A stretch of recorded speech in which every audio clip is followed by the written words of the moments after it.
Okay, we're gonna do a quick walkthrough on modifying this flange for this OBS Silverado turbo project I have in. First off is getting this thing cut straight. This is how it showed up when it first came in. So you just mark it off with tape, grab the cutoff wheel, and get to going to make it a straight, usable surface. Once I got it cut straight, knock it off, and get ready to stick on the belt sander just to make sure it's perfectly straight with a good edge to weld to. Pretty simple, straightforward. This is about 10 seconds of on the sander. Cut short, but yeah, it's good to go after that. Now we're in business. I'm gonna go ahead and hit the wire wheel, clean up the outside surface a little bit so I can get the welding on it, and it'd be halfway decent. I should have cleaned the inside, but it was Saturday, and I was trying to get it fit up correctly.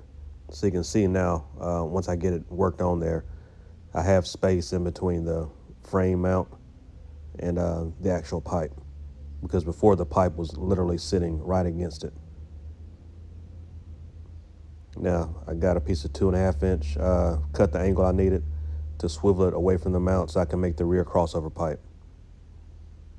The rear will be V-band on both ends, so got it marked up. Get the bottle, tack it up. I see it's Saturday again, my bottle is empty. I'm sure there's still a little bit in there, but I'll go ahead and try to tack it up anyway. Yeah, there's a little bit left, so I'll get this one weld done.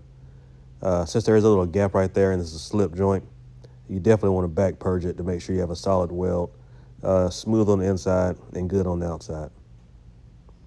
I tried to videotape or record more of this, but with the camera sitting where it's sitting, the white light from the actual camera was throwing off my lens.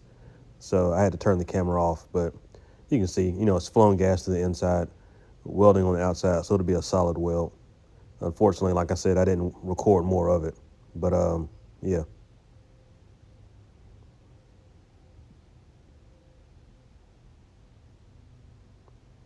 Yeah, what the phone does is it makes your lens flicker, thinking that it's a weld light because the light on the phone is so white.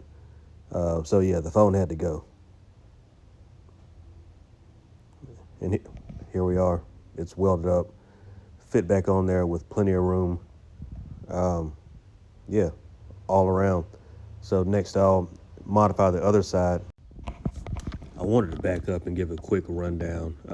If you're wondering why I didn't just buy a new flange, a quick search showed that these flanges are sold in pairs, and the driver's side, the passenger side are two different flanges. So I figured the best bet would be for me to true this up and make it usable, save the owner some time, a little bit of money, and just use what I have here. Cutting it straight made it very usable versus me ordering a pair of flanges, not using one of those flanges and having to wait for a new one to come in just to do the same thing. Plus, welding like this would completely eliminate the possibility of warping this flange.